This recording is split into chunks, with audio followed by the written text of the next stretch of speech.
Olá pessoal, este é o Sem Mimimi, eu sou Isa Martins.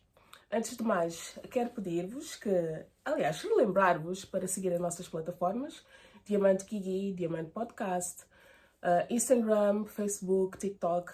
Sigam-me também, Isa Martins. Para quem não sabe, volto a dizer, eu lancei recentemente um livro de poesia.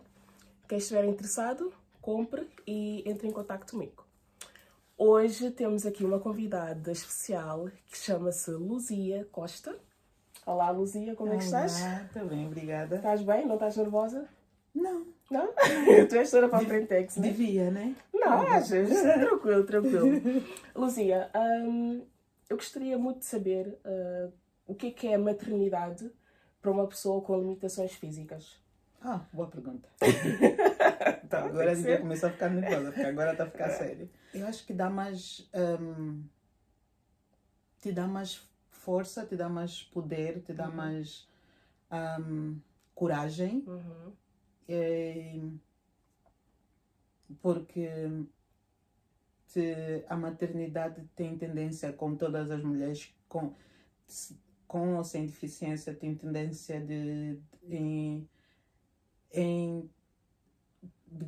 não sei como dizer em português agora. Quando estás muito tempo na Inglaterra, o né? O inglês aí entra na cabeça. mas a maternidade, empower the woman. Então, nos dá mais poder. Dá empoderamento. Então, eu acho que quando tens a deficiência física como eu, ter os meus filhos é uma bênção. É uma bênção, mas é também uma coisa É um desafio. Mas também é uma coisa que você olha para a vida de uma maneira completamente diferente, porque já ultrapassaste as dificuldades físicas de saúde, ultrapassaste a gravidez e agora a criar as crianças, e então você pensa, tudo o que vier, eu consigo. Ultrapassar. E qual é o problema que tu tens realmente?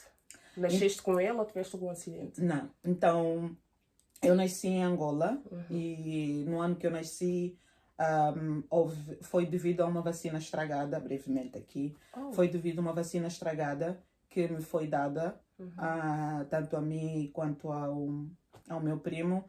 Nasci normalmente, andei com 8 meses, com 9 meses foi uma vacina da poliomielite, que era suposto prevenir-me de ter a polio, mas infelizmente acabei por ter.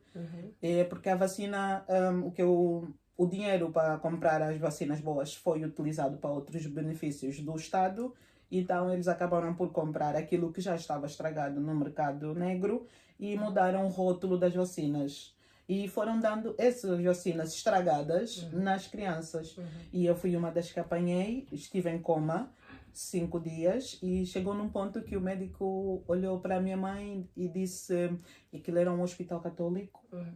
Naquele tempo ainda havia muita influência das crianças, muita influência dos católicos, dos portugueses na igreja em Angola. Então vieram preparar assim o meu corpo.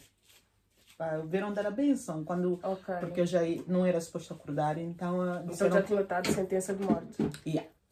E disseram na minha mãe que basicamente eu não ia acordar, que mais valia ela começar a preparar o meu funeral. E a minha mãe disse, não, ela vai acordar. E no dia seguinte eu acordei, mas quando acordei do coma já não conseguia andar, já não tinha nenhuma sensibilidade da cintura para baixo. Então foi necessário eu ir para Portugal. Isso aconteceu quando eu tinha 10 meses. E depois, quando eu fiz 5 anos, entretanto, 5 anos, fui para Portugal em 93, fiz cirurgias. Depois tivemos que voltar em Angola porque a minha mãe tinha trabalhos e outras coisas, de compromissos. E fiz as cirurgias. Voltei para Angola, mas não deu para continuar o tratamento. Então tivemos que voltar de novo para Portugal. Aí ficamos até hoje. E depois viemos para a Inglaterra. E depois eu decidi, com 23 anos, mudei-me para cá sozinha. Deixei a família em Portugal. Então vieste sozinha? Mesmo com os seus problemas? Vim sozinha. Tinha 23 anos. E eu disse para minha mãe porque eu queria estudar, queria evoluir. E, infelizmente, Portugal tem uma mente muito fechada, muito retrógrada no que se diz a mulheres deficientes, negra. Então, tinha todos os odds against me. E tu eras cadeirante? Andavas de cadeira de rodas? Andei de cadeira de rodas 10 anos e depois de 10 anos de cadeira de rodas comecei a andar de canadianas, que uso até hoje, e uso o aparelho nas pernas, que basicamente é para me dar suporte na rua, porque em casa eu não uso tanto, mas na rua, por causa das pessoas empurrarem-me e quedas e não sei o quê, então dá mais suscetível a exatamente. cair. Então dá mais suporte na rua, mas em casa não uso, não preciso, porque já sei os caminhos e estou sempre com família e amigos e é mais seguro. Mas depois, com 23 anos, estava a ver, fiquei 15 anos em Portugal e eu via a vida que nós tínhamos e tudo mais, e não havia avanço, não havia. O governo português, infelizmente, não investe nas pessoas com deficiência. E aqui tu achas que os apoiam mais? Apoiam mais e eu posso dizer, porque agora tive a melhor oportunidade de trabalho, porque agora eu sou, para além de mulher deficiente, negra e mãe solteira, estou a trabalhar diretamente com o housing e com a Câmara, não é? E não é, eu não posso ir para Portugal e ver uma pessoa nas minhas condições físicas a trabalhar na Câmara. Não vou encontrar. Eu sei que se eu for em Portugal, qualquer Câmara, em qualquer cidade em Portugal, eu não vou encontrar. E infelizmente até na minha terra não vou encontrar. Exato. Porque há uma mente que eles nos veem como pessoas incapazes. Então, e eu não fui criada assim, a minha mãe não me criou assim, então... Ela preparou-te, achas que a tua mãe preparou-te para a vida porque tu tinhas, a partir de já, essa limitação? Yeah. Ela dizia, eu me lembro quando eu era pequena, eu saía do hospital depois de horas de fisioterapia, porque basicamente a fisioterapia, imagina, estás aí no ginásio, ficas anos sem ir no ginásio, e estás aí no ginásio, teu músculo está morto. Exato. E quando aqueles primeiros dias no ginásio, o músculo dói, você não tem, a perna dói, tudo dói. Está tudo dormente. Está tudo dormente. Então eu ia nas fisioterapias e chegava em casa e a minha mãe, nós tínhamos os dias para lavar a louça, para fazer as tarefas de casa. Então eu dizia, mãe, estou com dor na perna, não consigo lavar a louça hoje. Ela dizia, não filha, é teu dia de lavar a louça. Puxa a cadeira, senta, tens que lavar a louça. Uau. E eu dizia, mas mãe... Ela tratava-te mesmo igual, outra criança? Não, ela não me tratava diferente da minha irmã. Se ela dava para uma, ela dava para outra. Se ela fazia para uma, ela fazia para outra. Se ela batia numa, batia na outra. Porque nós somos africanos. Então não havia nada disso de mimos. A única coisa que eu tinha diferente da minha irmã é que eu ia mais vezes no hospital. Ok. E tu como é que tu vias isso? Hoje em dia e antes, tu achas que isso foi bom para a mulher que tu és? Ou querias ser tratada com mais sensibilidade em algumas partes? Não, acho que... Agora que eu vejo, e a mãe que eu sou para os meus filhos, e como eu convivi com outras pessoas com a minha deficiência em Portugal, e eu vi, e mulheres principalmente, porque a minha mãe me dizia assim, ela me dizia, filha, tu tens que fazer, porque amanhã um dia a tua irmã vai casar, a tua irmã vai ter a vida dela, a tua irmã vai ter a família dela, eu um dia não vou estar cá, alguém tem que cuidar de ti. E se tu não souberes cuidar de ti, quem vai cuidar de ti? Tem que ser independente. Tem que ser independente, eu tinha que fazer. Então, eu tive que aprender. Uau. E eu tive que aprender e a fazer. E hoje eu cuido sozinha dos meus filhos. E como é que foi, desculpa, mas como é que foi a parte da gestação? Por que tu decidiste ser mãe sabendo que tinhas limitações? Não tinhas medos? Não, porque não tinha medo de cuidar deles, porque eu sou a mais velha da minha mãe e eu cuidei de muitos primos bebês, então eu cresci com crianças, eu sempre quis ser mãe. E com 16 anos, eu dizia, com 16 anos eu até já tinha nome para os filhos, já tinha lista. Eu sempre quis a maternidade, eu não tinha medo de cuidar, o meu medo era a gravidez, eu sabia que ia ter Porque o bom de Portugal, da médica que eu tive em Portugal é que ela me explicou, como ela me acompanhou desde criança, então ela sempre conversou muito bem comigo. É uma médica que até hoje, se eu vou para Portugal, eu faço, posso não ter consultas, mas eu faço questão de ir lá visitar e manter contato, porque ela ficou como uma mãe.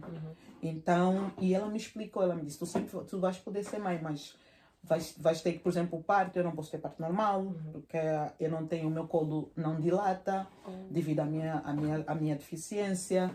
Então, coisas assim. E ela me explicou, conversou comigo e eu nunca tive medo. Estavas bem instruída. Estava bem instruída, eu sabia o que esperar. Só que há sempre aquele choque, porque cada gravidez é uma gravidez, o corpo reage de uma maneira diferente. O que aconteceu depois, nunca tive medo da gravidez, nem medo de cuidar, mas a dor, o cansaço, a exaustão que ninguém te fala. A outra parte bonita da maternidade. E qual é a parte que não nos falam? O que é que não te disseram que tu passaste e acabaste por ter a tua própria experiência? A minha experiência com os meus foi, a mais difícil para mim foi, por exemplo, os meus filhos não ficam. Eu tive dores ciáticas durante as 2 gestações, que basicamente a minha barriga é pequenina, porque os meus filhos ficam encostados 9 meses nas minhas costas. E então, com isso faz com que eles sentam em cima do meu tendão.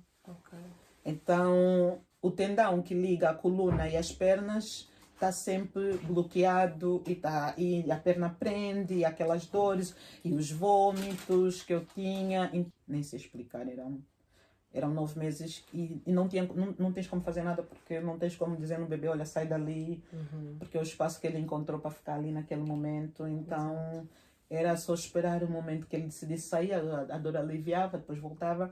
E depois, de tantas cirurgias que eu fiz, eu acabei por criar uma tolerância que muita gente diz. A minha médica dizia que eu seria muito boa para ter parto normal, porque eu tenho uma tolerância alta à dor. Uau! Porque quando vais em Portugal... Eu tive o meu primeiro filho em Portugal, o segundo filho eu tive na Inglaterra. E a minha experiência aqui no primeiro filho, escolhi ter ele em Portugal porque não estava sendo bem acompanhada aqui com o primeiro. E o segundo só tive ele aqui por causa da pandemia, porque os planos eram para eu ir também, mas o hospital onde eu tive o primeiro estava muito mal, estava muito mal com a pandemia, e falei com a minha médica lá e ela disse, vai correr tudo bem, para eu me certificar que fizesse o mesmo. Por exemplo, eu não posso apanhar epidural, porque a epidural paralisa as pernas durante 2 horas, no mínimo. Pode ser que as mulheres conseguem aliviar com as contrações, mas paralisa-te as pernas. Sério? E então, em Portugal, me explicaram isso tudo. A anestesista, a obstetra me explicou tudo. E ela me disse, olha, se eu te dar a epidural, pode te paralisar por 2 horas ou mais. Pode te meter de volta para a cadeira de rodas. E eu disse, qual é a segunda opção? Porque isso não é uma opção, voltar para a cadeira de rodas e cuidar de uma criança. Vai ser ainda mais difícil para mim. E então ela disse, a outra opção vai ser anestesia geral. Mas é uma dosagem que dão numa criança, o bebê fica totalmente seguro e ficaram os 2, e é só 45 minutos que metem a dormir, porque é o tempo que eles dão para uma cesariana. Ok. Então tu nunca estás eu nunca lúcida quando estás... Eu adormeço, estou grávida e acordo, já não estou. E o facto de tu não sentires os bebés a sair de ti, não te criou nenhum trauma, não causa nada emocionalmente, porque de repente acordas e a criança já está no teu braço? Não, porque, por exemplo, com o meu primeiro eu tive uma equipa médica fantástica, que cada processo foi-me explicado e foi... Não me senti menos mãe por ter saído de uma outra maneira. Como eu digo, que saíram por vias ilegais, não é? Não foram por vias naturais, mas não me sinto menos mãe por causa disso. Porque foi tudo muito bem explicado, de uma maneira que a doutora, que eu recomendo, que aquela doutora é espetacular, que durante a gravidez nós mães temos muitos medos na cabeça, muitos receios, muitas incertezas, principalmente quando tens problemas de saúde, mas ela me fez sentir segura de mim mesma e me transmitiu segura no trabalho dela, segurança no trabalho dela e confiança na equipa toda médica. Eu, antes de entrar no bloco operatório, eu conhecia toda a gente que estava lá. Isso deve fazer uma enorme diferença, não é? Faz uma enorme diferença porque tu estás lá sozinha, estás a entregar as tuas mãos a estranhos. Então ela sentiu isso e eu antes de, assim que estavam a me dar a anestesia geral, ela me abraçou, me deu 2 beijos. Eu estava assim deitada e ela estava em cima de mim a me abraçar e a me falar: olha, quando acordares vamos ter esse bebê lindo nos braços e vai correr tudo bem. Fantástico. Estes profissionais é que nós precisamos, pessoas que têm amor à profissão. A profissão. Ela tem paixão à profissão. Porque eu às vezes ia para o hospital só para fazer exames de sangue, ecografias, e ela dizia: assim que saís do andar 10, você tens que vir ter comigo. Eu dizia: doutora, mas nós só temos consulta a próxima semana, quando eu tiver os resultados. Ela disse: não. Tenho que te ver, tenho que checar a tua atenção. E eu dizia: doutora, mas não faz sentido. Ela disse: não. Porque ela estava de serviço nas urgências, ela arranjava um quartinho para ver como é que eu estava, fazer o CTG, e era espetacular. Não tive receio nenhum. Eu entrei para o bloco operatório confiante que tanto eu quanto meu filho íamos estar bem. Eu cheguei lá e ela dizia que o bebê não era meu. E ela dizia: como é que está o nosso bebê? E nossa! Eu ficava: nosso? Como assim nosso? E ela disse: não, o trabalho, você que carrega, mas eu também tenho responsabilidade nesse trabalho. Via-se que ela fazia com paixão, parecia que todo... Deixa a pessoa mais tranquila. Mais tranquila. Ela tinha paixão no que ela fazia e ela transmitia isso nos cuidados que ela tinha com o paciente. Tu não ficavas 10 minutos no gabinete dela. Era impossível. Tu ficavas meia hora, 45 minutos, 1 hora se fosse necessário. E ela foi... Acho que ela foi fundamental para me preparar, mesmo depois do nascimento do meu filho. Os dias que eu fiquei no hospital, ela, antes de começar as consultas, vai lá, visita todas as parturientes dela. E foi crucial para me preparar. Exato. E depois, quando eu fui para ir para casa, quando vais para casa, que cai tudo. Vamos continuar.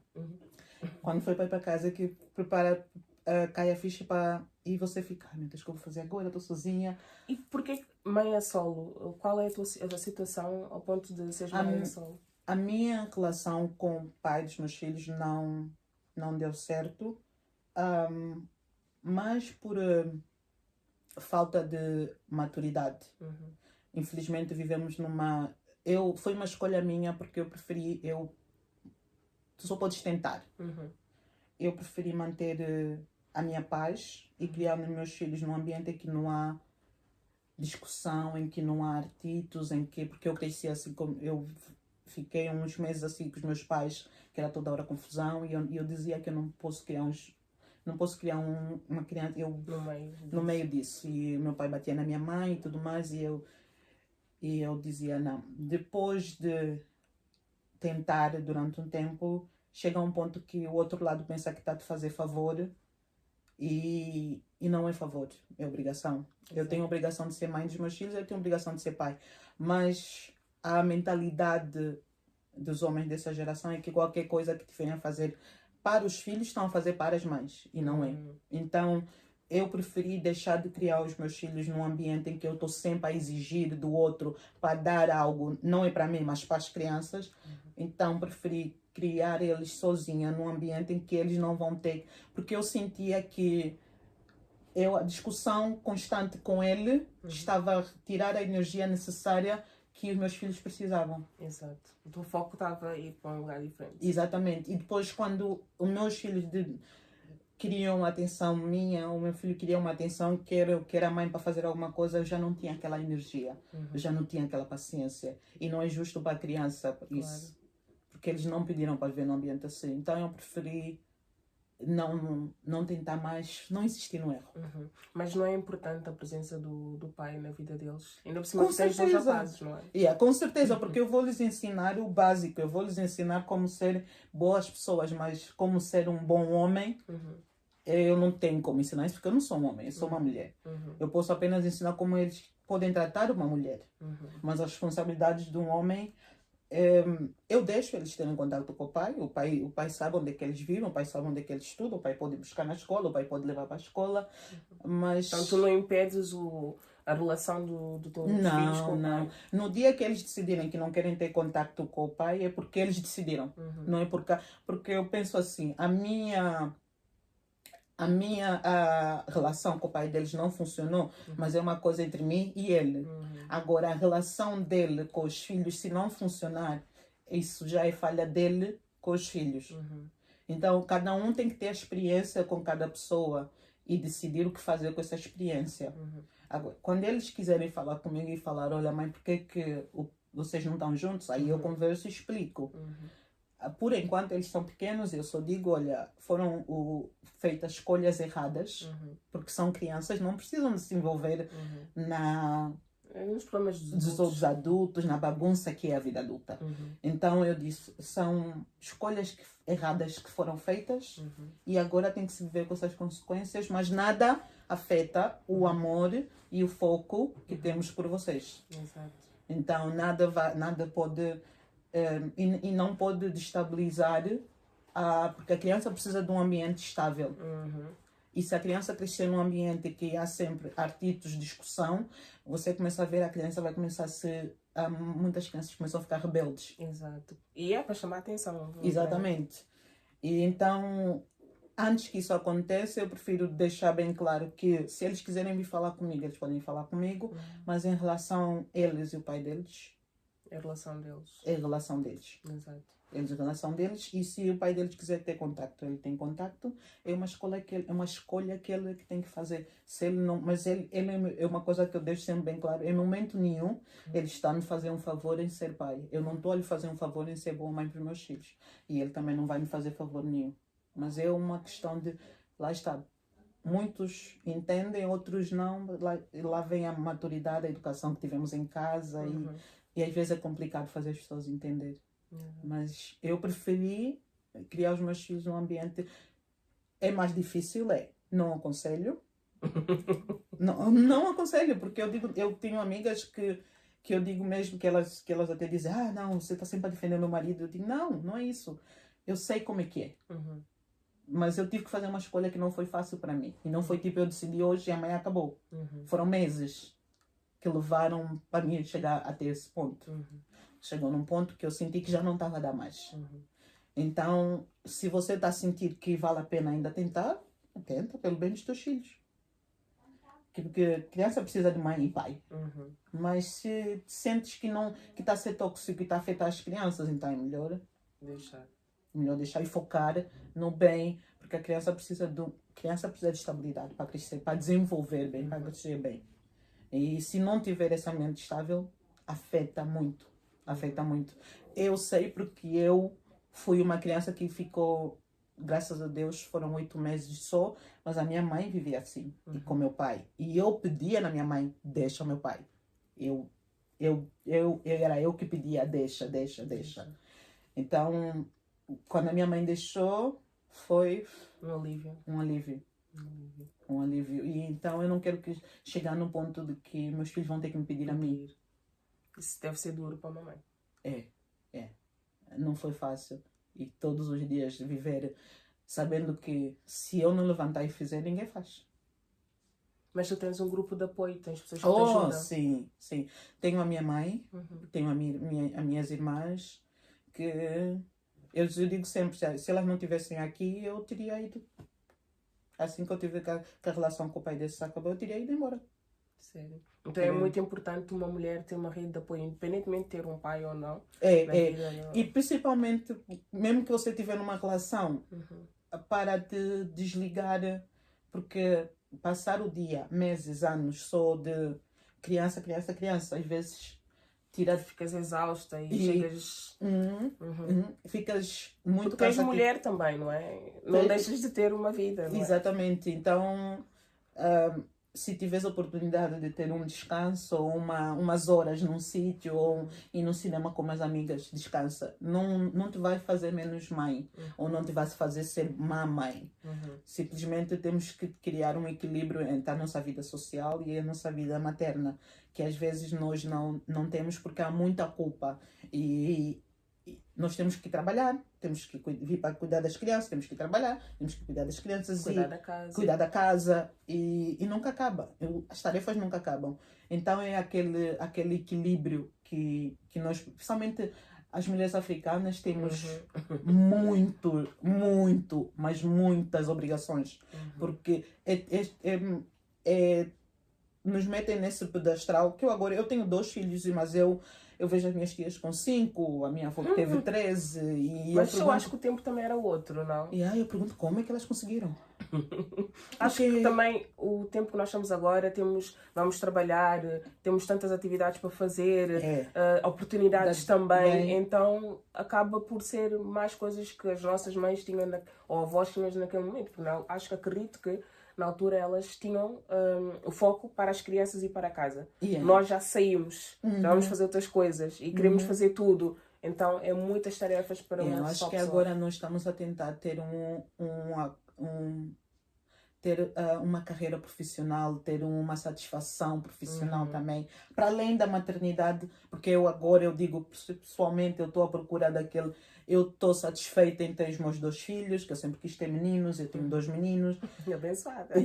Sempre quis ter meninos, eu sempre tenho 2 meninos. Eu cresci com irmãs e muitas primas, então sempre quis ter meninos.